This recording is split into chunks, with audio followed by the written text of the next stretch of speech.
What is it really going to take for you to get to your dreams, your goals, your ambitions, your desires? My favorite lines from Tupac.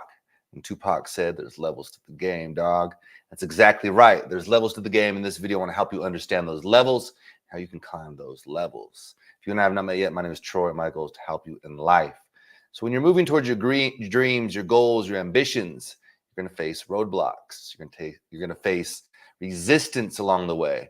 You're going to want to do it. You're going to have deep desires, but it's going to feel harder, more difficult. It's going to take more energy, more effort, more resources, more money than you ever dreamed imaginable.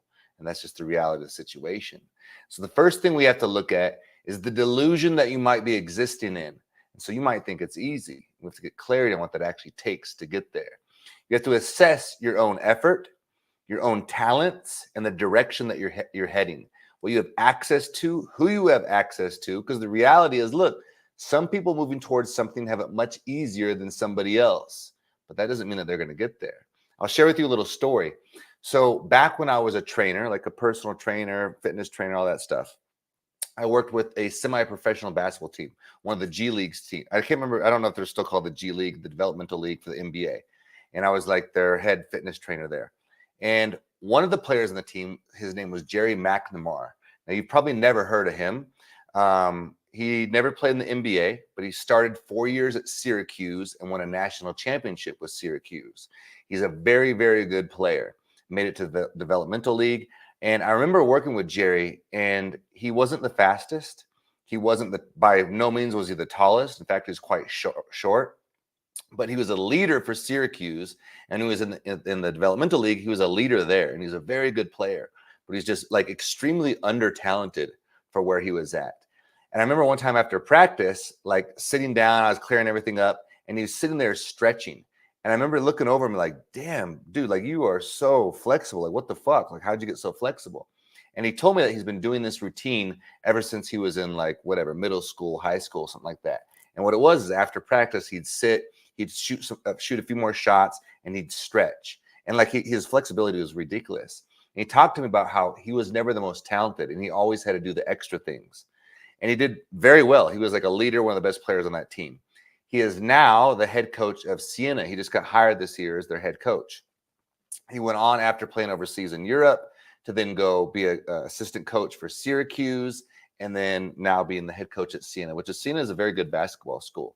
And so it's really cool. I think he just turned 40. Like, to be 40 years old, that's the journey, the levels he had to climb to get there. Now, on that same team, I won't say the player's name, but there was the son of an NBA Hall of Famer on that same team.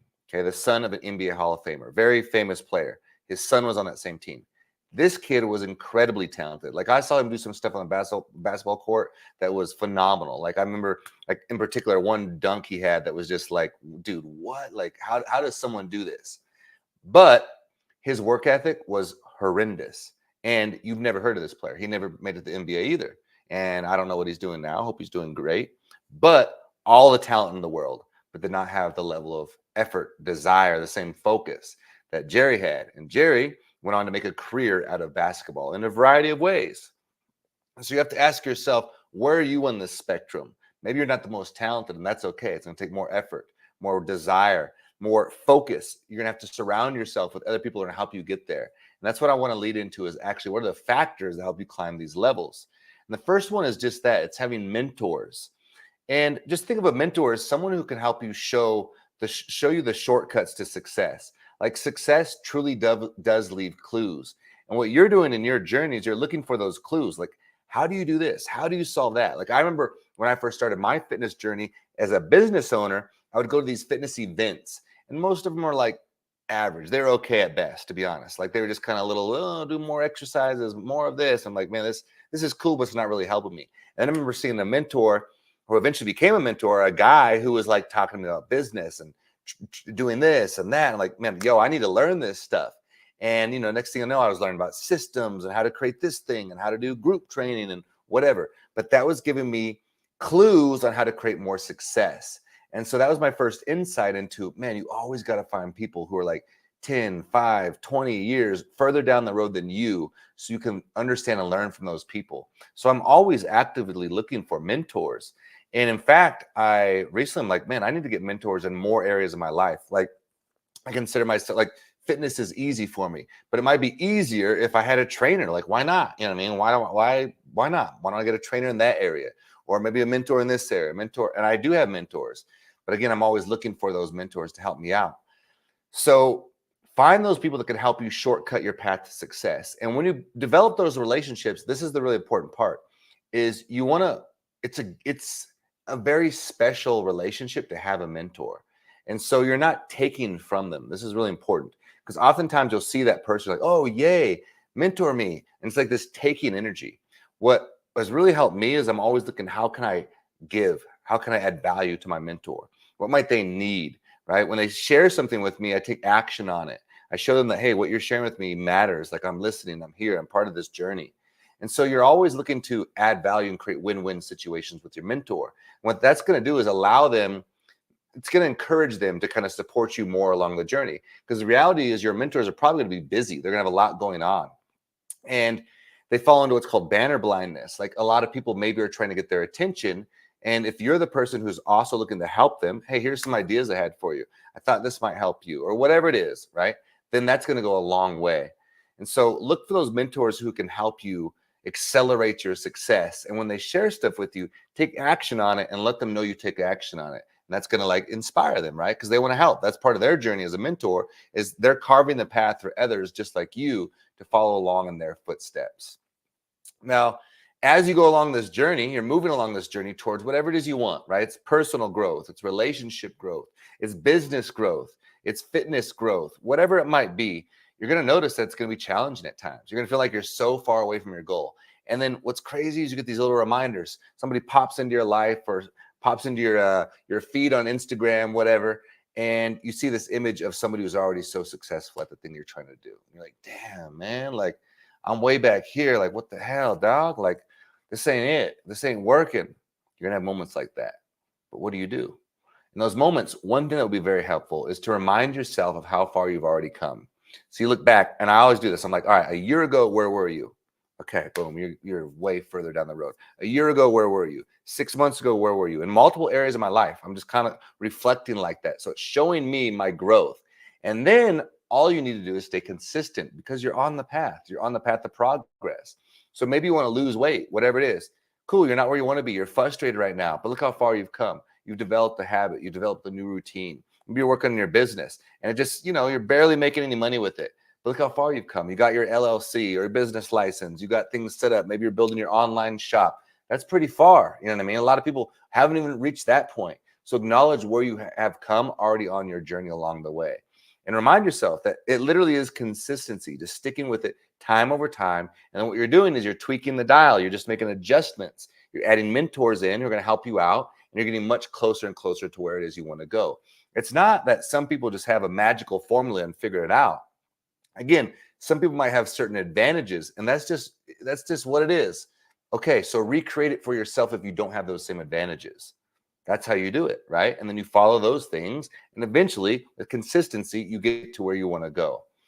Now, along that journey, you also want to develop what I call the edge, right? And the edge is, I talked about this before when I was boxing, and how leading up to a fight, I had these tennis shoes, at the end of my day. I'd probably trained already that day, maybe twice that day, worked out, sparred, worked my job. I'd come home, I'd set my shoes down, and it's like my shoes would talk to me. They'd be like, yo, Troy, your opponent's going to bed right now. Like, damn, we should go run that house. We should go run that hill behind the house. I don't want to do that. Come on, Troy, your opponent's going to sleep right now. I'd be like, all right, shit. I'd grab my shoes, put my shoes on, and I'd run the hill behind my house. I did that over and over again. But then when I went into the ring, when it was time for the moment, the battle, I was ready to go, because I had this deep confidence, because I had done all the little things along the way to build my edge. And so whatever you're working on, whatever skill it is you're developing, like, what can be your edge? It's also another point about mentors. Like, knowing that you have a good mentor working with you can give you an edge. Like, you're getting insights to things. Like, if you're building a certain type of business and you're working with somebody who's already done it, they're 15, 20 years down the road, that's an edge. If you're getting up just a little bit early and you're studying, maybe 30 minutes you take every day and you study, right? Or you work on your craft, you sharpen whatever it is. Or if you're writing, you work on your writing skills. You just keep polishing those things over and over. Eventually, your mind starts to go, oh, we're doing things that other people don't do. And so when it's time to lay it down, you got full confidence. Okay, so you want to remind yourself also as you're doing this of your why. Like, why are you doing this? Because you're going to get in these moments where, again, it feels challenging, it feels difficult. You get all this momentum, all this enthusiasm at one point, but along the way, you start to fade out because you realize that it's actually a really long journey. Okay, so then what? What do? You going to quit? You can. You could pivot. That would be better than quitting. That means you just adjust, you do something different, or you pivot, adjust, or just keep going. All those are fine because there's still forward momentum. You still keep moving forward because you remind yourself why it's so important. And like really get emotionally like aware around what that energy is. Like I'm always reminding myself, again, at the higher level, if I do these things, what might take place in my life? If I reach this outcome I'm moving towards, what might happen? This and this and this, and then go deep on it. Well, this, get like really, really specific. Well, I'd have more freedom. Well, what does freedom mean? Right? What does that look like? I'd have freedom to do this. I'd have freedom to do that. I'd have freedom to do these things. What would that feel like? Oh man, it'd feel inspiring. And to feel inspired means what? It means to feel like I might rub off my energy on other people, people I love, I care about. I might be able to do things, even more things that I enjoy, and create this momentum, this flow that's really exciting for me. And I can bring other people in that reality and inspire them to do the same. That's really cool, right? See how you're getting more emotion around it? And then you also have to do the same thing for the negative. If I don't do this, if I just keep things the same, status quo, that's cool. But what does life look like? Well, it'll look like this, and this, and this, and I'll feel this way, and I won't have much results or energy, and I'll feel bummed out, whatever, right? That's okay too. But you just feel these different energies. Allow those energies to connect to you, to speak to you, and they'll help move your energy forward or keep you the same. But the reality is when you connect to it that deeply, it's going to move you forward. So you always want to get deeply connected to your why. And then lastly, the thing you really are doing with all of this is you're breaking the box. And the box is like each one of you has this, it's almost like you were conditioned in a certain way through your environment, through the school you went, through where you grew up. And it kind of lands at one day, you living inside a certain box. And that shows up in the amount of money you make, the kind of friends you have, the way you talk, the way you connect, the way you think, the way you behave. And that's cool. But the reality is to create change is very challenging. And that's exactly why, is because you're breaking the box. You're breaking this autopilot system that's been with you for years. To really create change is to create and change who you are. And I don't want you to think of it as adding to who you are. That's where we often go in society. Well, if I get more degrees, if I just read more books, if I listen to more podcasts, then I'll be ready to do the thing. That actually creates an addictive pattern within you, and you're always striving and never fully arriving. So you want to arrive already where you're at. You're already there. You're as you need to be on your way to getting even better. And so what then you do is look for the things that you actually need to get out of your way. So it shows up in like limiting beliefs. So if I were like, hey, man, let's go check out this workshop this weekend. First thing that's going to happen is you're going to be like, oh, it's this much money. Oh, it's this long of a drive. I'm not ready. There's your autopilot, right? So you have to break that stuff. You have to go, shit, like, all right, let's do it. Fuck it. Let's go sleep on a couch. You know what I mean? Let's get a shitty Airbnb. Let's leave tonight. We'll drive all night. Like you used to do those things maybe at one point in your life. Maybe you didn't. But when you're younger, maybe you took those kinds of shots. But now you're like, I don't know. It's too far. It's too this. Well, there's your box, baby. Hope you like your box. But if you don't, you got to get outside of it. You got to do the different things. You got to take the risk. And so you're looking for those little things every single day that stretch the box.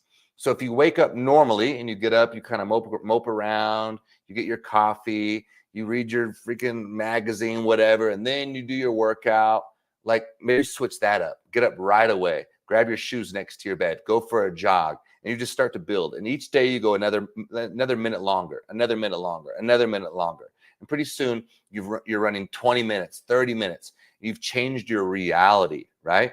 But what you're doing is you're not necessarily again adding, you're subtracting. You're subtracting the beliefs that are in the way. I'm not that type of person. I'm not a runner. I have these limitations. I don't have access, whatever it is.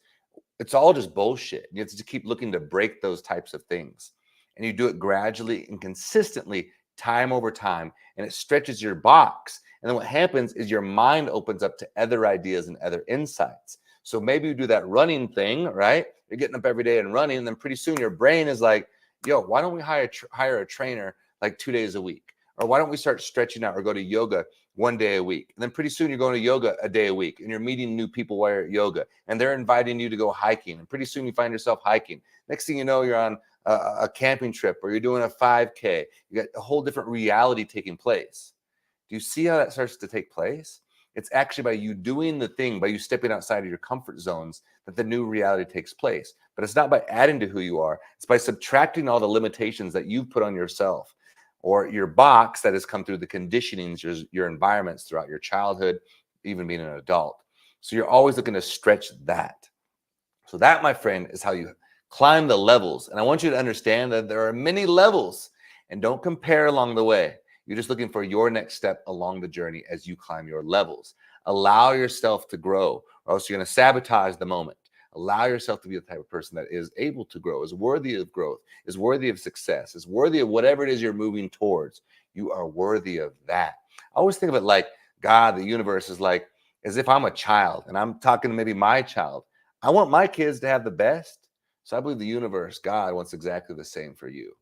And so trust in that. Allow that process to take part in your life. But you got to be an active participant. And you got to realize it ain't supposed to be easy because it's not about the result. That's the whole fuckery of it all. Is you think it's about the result, but it's actually about the journey. And so God, the universe, is helping craft you into this beautiful being. And it comes through the resistance. It comes through the challenge. It's supposed to be challenge. And then when you get there, one day it's worth it, baby. It's always worth it. All right, I love you so much. Head over to my website, troyfontana.co, not com.co. Make sure you sign up for my newsletter over there. I got some awesome stuff that I send through. I have a free mini course I'll send your way. And also, my book release is coming out, man, really soon, hopefully, like this summer. So we're getting it dialed in right now, actually. And man, like, share, subscribe. Till next time. Peace.